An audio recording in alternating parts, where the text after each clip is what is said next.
नमस्कार दोस्तों, स्वागत है आप सभी का एक बार फिर से। दोस्तों, अगर आप अपनी लाइफ में कुछ नया सीखना चाहते हैं तो चैनल को सब्सक्राइब जरूर करिएगा। पूजा घर में इन चीजों को रखना होता है, अशुभ धन का हो जाता है नाश, माँ लक्ष्मी ऐसे घर का कर देती है त्याग।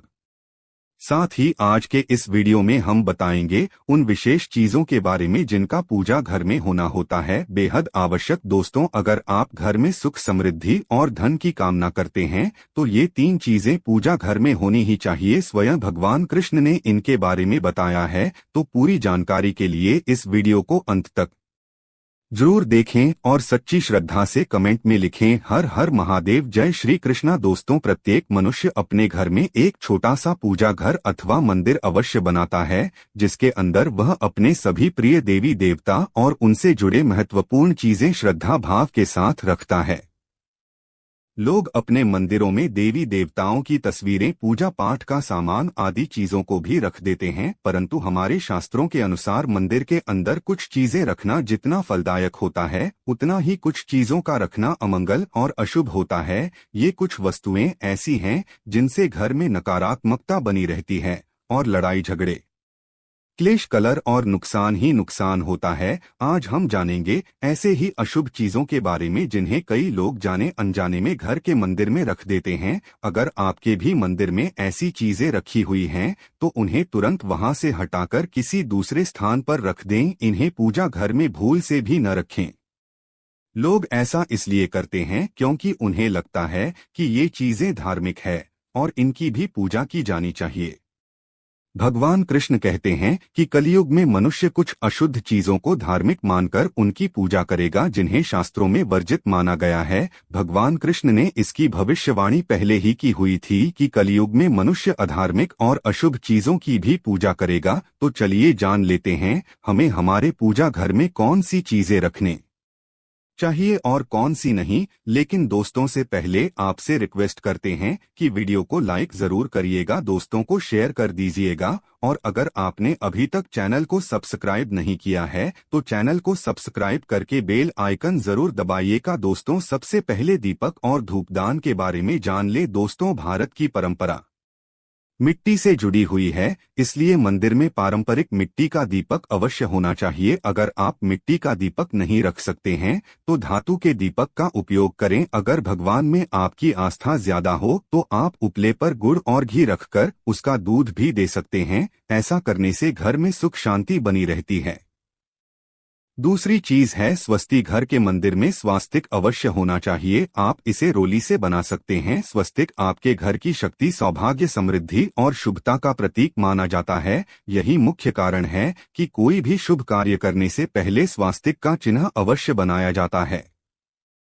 तीसरी चीज है कलश। भगवान कृष्ण कहते हैं कलश सुख और समृद्धि का प्रतीक है। अपने मंदिर में रोली कुमकुम से स्वास्तिक बनाकर उस पर मंगल कलश अवश्य रखें। ऐसा करने से घर में सदैव समृद्धि बनी रहती है और ऐश्वर्य की प्राप्ति होती है। चौथी जीत है शंख। बहुत ही कम लोग जानते हैं कि शंख की उत्पत्ति समुद्र मंथन के 14 रत्नों के साथ हुई थी। इसी कारण माँ लक्ष्मी को यह अत्यंत प्रिय है। शंख की ध्वनि से सकारात्मक ऊर्जा का संचार होता है, इसलिए मंदिर में शंख अवश्य होना चाहिए। शर्म की उपस्थिति से माँ लक्ष्मी प्रसन्न होती हैं और घर में कभी भी धन की कमी महसूस नहीं होती। पांचवी चीज है घंटी। मंदिर में आपने घंटे अवश्य देखी होगी। घंटे को बहुत ही शुभ कारक माना जाता है। जिस घर के मंदिर में घंटी की आवाज होती है वहां का वातावरण शुद्ध और पवित्र बनता है। जिस घर में पूजा के दौरान घंटी बजाई जाती है उस घर के आसपास की सभी नकारात्मक शक्तियां दूर हो जाती हैं और साथ ही सुख समृद्धि के द्वार खुलने लगते हैं। तो दोस्तों, ये वो चीजें हैं जिन्हें घर के मंदिर में जरूर रखना चाहिए। आइए अब जान लेते हैं कि घर के मंदिर में कौन सी चीजें कभी भी नहीं रखनी चाहिए। सबसे पहली बार गणेश जी की विषम संख्या में मूर्तियां। दोस्तों, पूजा घर में कभी भी गणेश जी की मूर्तियां 1, 3, 5 ऐसी विषम संख्या में न रखें। अपने मंदिर में गणेश जी की केवल 2 मूर्तियां रखें, इसे शुभ माना जाता है। अगर आप अपने मंगल की कामना करते हैं तो गणेश जी की मूर्ति मुख्य द्वार पर अंदर की तरफ मुंह करके लगा कई लोग यह गलती करते हैं कि मुख्य द्वार पर गणेश जी की मूर्ति बाहर की ओर से मुक्त करके लगा देते हैं, जिससे उन्हें काफी नुकसान का सामना करना पड़ता है। आप चाहें तो मुख्य द्वार के दोनों ओर लगा दें या फिर मुख्य द्वार के अंदर की ओर लगाएं, लेकिन सिर्फ बाहर की ओर कभी भी नहीं लगानी चाहिए। दूसरी चीज, टूटे हुए चावल। अपने मंदिर में कभी भी टूटे हुए चावल बिल्कुल न रखें। इसके साथ ही पुराने चढ़ाए हुए चावल अधिक समय तक न रखें, यह नकारात्मक ऊर्जा फैलाते हैं। यह भी ध्यान रहे कि आप मंदिर में रखने वाले चावलों का इस्तेमाल हल्दी में भिगोकर ही करें, इससे अधिक शुभ परिणाम मिलेंगे। तीसरी चीज है पूर्वजों की तस्वीर। अगर आपके घर के मंदिर में आपने पूर्वजों की तस्वीर रखी हुई है तो उसे तुरंत वहां से हटा दें, क्योंकि वास्तुशास्त्र के अनुसार पूजा घर में मृत परिजनों की तस्वीरें रखना अशुभ माना जाता है। इसे अशुभ परिणाम प्राप्त होते हैं। मृतक तक परिजन पूजनीय और सम्माननीय हैं, किंतु उनका स्थान देवताओं के बराबर नहीं है।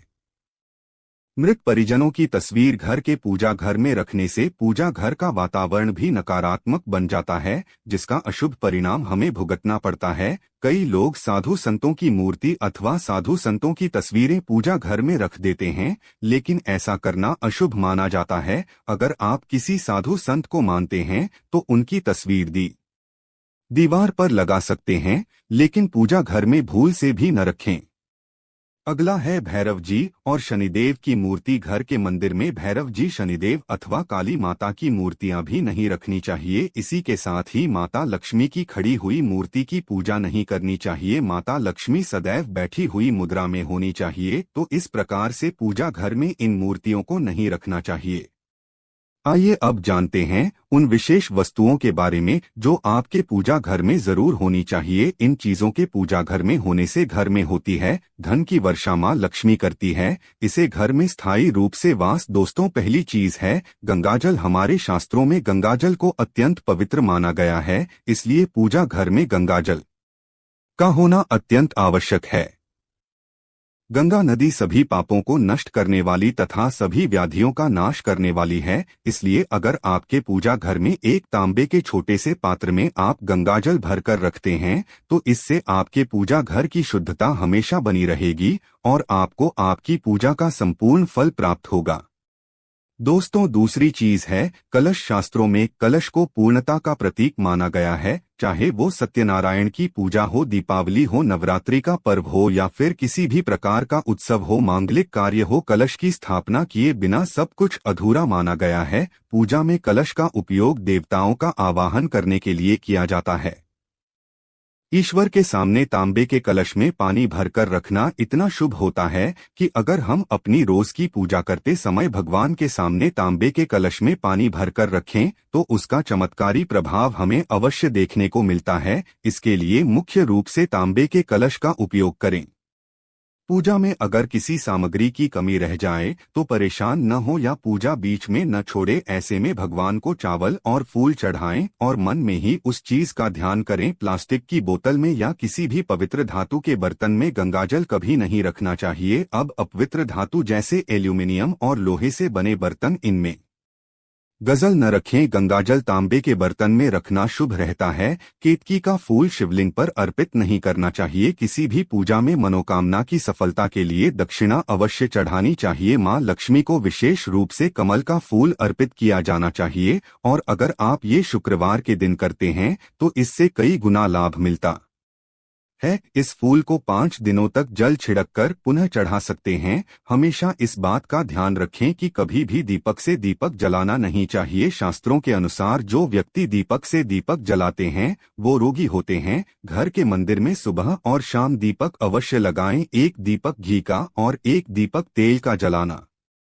चाहिए। पूजा में दीपक सही जगह रखना चाहिए। घी का दीपक हमेशा दाईं तरफ और तेल का दीपक हमेशा बाईं तरफ रखें। जलपात्र, घंटा, धूपदान ही ऐसी चीजें हमेशा बाईं तरफ रखनी चाहिए। कमेंट बॉक्स में हर हर महादेव लिखना बिल्कुल न भूलें। उम्मीद करते हैं आपको जानकारी पसंद आई होगी।